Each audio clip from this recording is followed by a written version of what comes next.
รู้หรือไม่เราไม่ต้องเข้าแถวต่อคิวเพื่อลงทะเบียนล่าช้าหรือเพิ่มวิชากันอีกต่อไปเพราะตอนนี้เราสามารถลงออนไลน์ได้แล้วค่ะ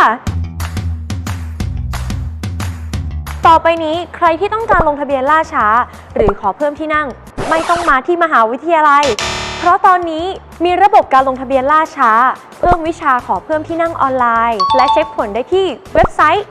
rov.vu.ac.th ค่ะโดยลดขั้นตอนการต่อแถวเพื่อขออนุมัติการเพิ่มที่นั่งจากอาจารย์ซึ่งทำให้ประหยัดเวลาในการลงทะเบียนอีกด้วยค่ะเข้าระบบปุ๊บเลือกเพิ่มวิชาหรือจะขอเพิ่มที่นั่งทุกขั้นตอนจบที่เว็บนี้เว็บเดียวค่ะแล้วระบบใหม่ทำอะไรได้บ้าง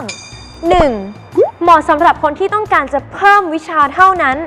ขอย้ำเพิ่มวิชาเท่านั้น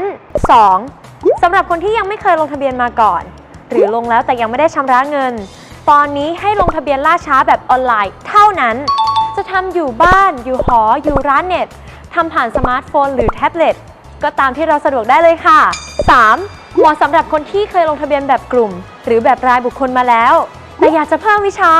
ก็สามารถทำในระบบนี้ได้เช่นกันค่ะ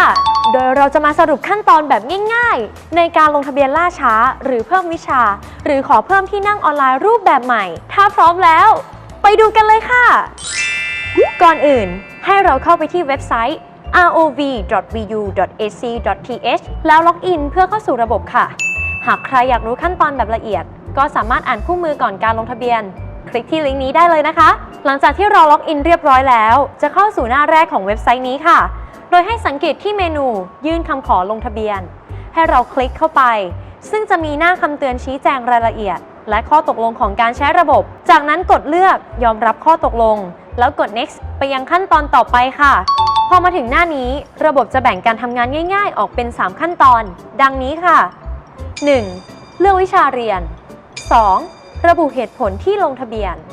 3. ยืนยันคำขอลงทะเบียนขั้นตอนที่ 1 เลือกวิชาเรียน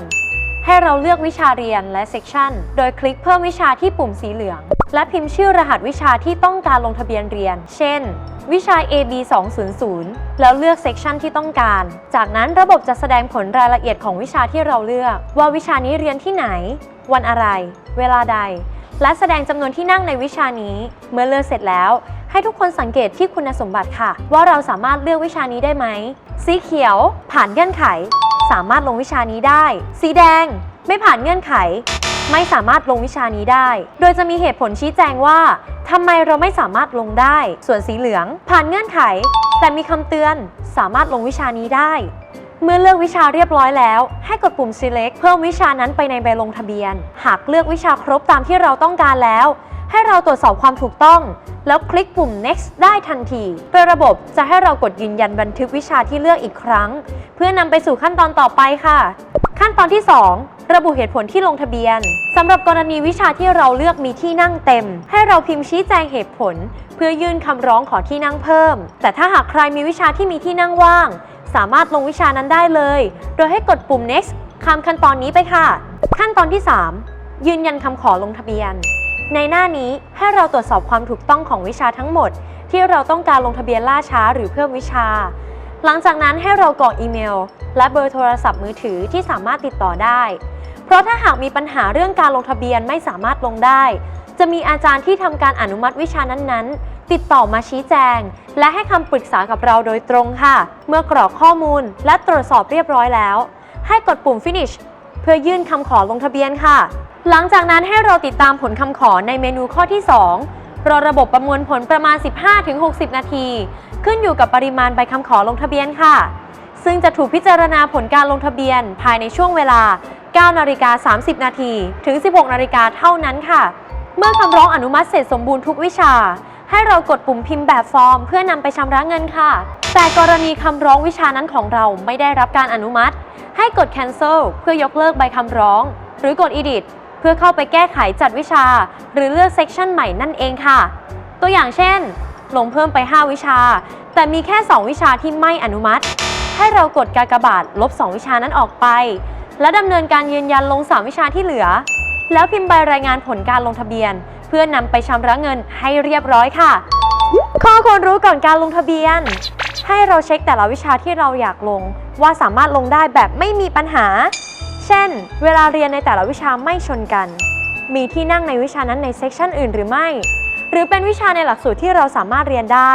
เพื่อตรวจสอบความถูกต้องและความเรียบร้อยจะได้ไม่เกิดปัญหาระหว่างที่เราลงทะเบียนแบบออนไลน์ค่ะเว็บไซต์ rov.bu.ac.th เหมาะสำหรับคนที่ต้องการจะลงล่าช้าหรืออยากจะเพิ่มวิชาอย่างเดียวเท่านั้นส่วนใครที่อยากจะลดวิชา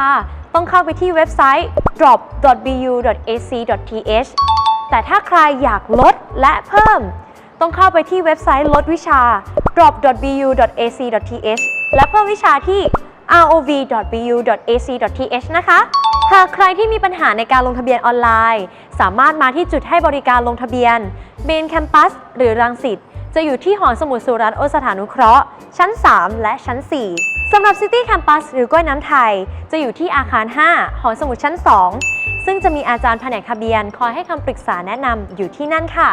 ขอย้ำกรณีที่มีปัญหาจริงๆไม่สามารถลงทะเบียนออนไลน์ได้เท่านั้นค่ะสำหรับนักศึกษาหลักสูตรเหมาจ่ายทั้งหลักสูตรไทยและหลักสูตรนานาชาติรวมถึงภาคพิเศษให้ดำเนินการลงทะเบียนที่จุดบริการลงทะเบียนนะคะเพื่อนๆสามารถลงทะเบียนล่าช้าหรือเพิ่มที่นั่งได้ตามกำหนดการของมหาวิทยาลัยโดยสามารถลงทะเบียนออนไลน์ได้ตลอด 24 ชั่วโมงแต่อาจารย์จะทำการพิจารณาเพิ่มที่นั่งให้ในเวลา 9:30 น.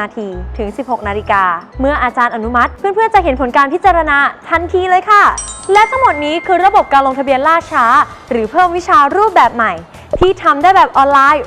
100% ช่วยให้เราสะดวกรวดเร็วและรู้ผลแบบเรียลไทม์สวัสดีค่ะ